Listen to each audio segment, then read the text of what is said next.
Hello,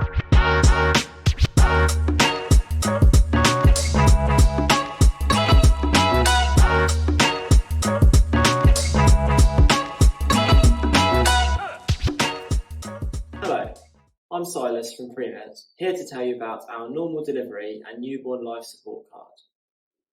Now, maternity calls are relatively rare, and complications, thankfully, even rarer. As such, they can often be stressful and unfamiliar, prompting anxiety from responders. Our normal delivery and newborn life support prompt card is designed to alleviate some of these anxieties by providing two flowcharts, intentionally simplified as a visual reminder for the step-by-step management of these cases. On the front is our normal delivery flowchart. It is separated into three sections: assess, deliver if appropriate, and convey.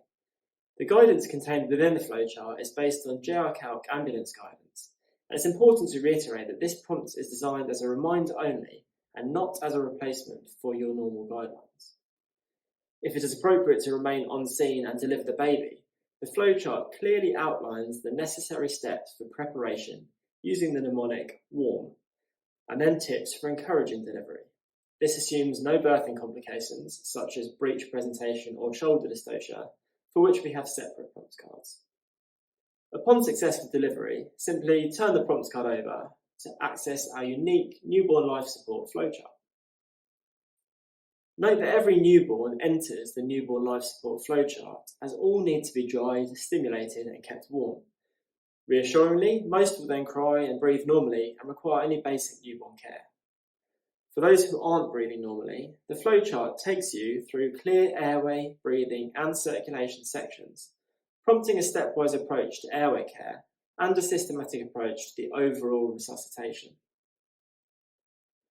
Note that the breathing and circulation sections differ in their presentation from the Resus Council UK flowchart.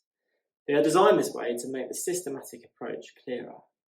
In the airway section, if there's insufficient chest rise, it reminds you of the importance of stepwise airway management prior to addressing the breathing and circulation.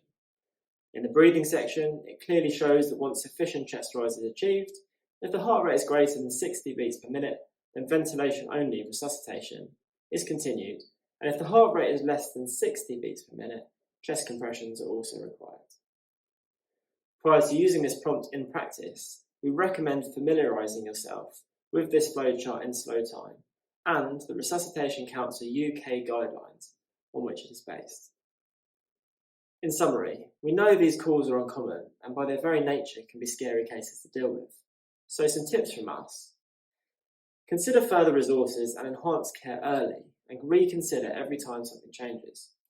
Prepare a resuscitation area regardless of how likely you think the baby is to need resuscitation. Remember, every baby enters the NLS algorithm, but thankfully most only require drying, stimulation and warmth. And finally, try to always ensure a calm, rigorous and systematic approach for those who do need airway, breathing or circulatory management.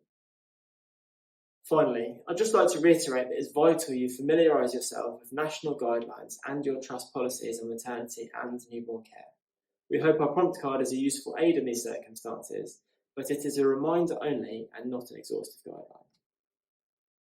So to get your normal delivery and newborn life support prompt card, head over to our Etsy store where you can find our full range of merchandise. And if you have any questions, just email us at hello@prem-ed.com. Thank you.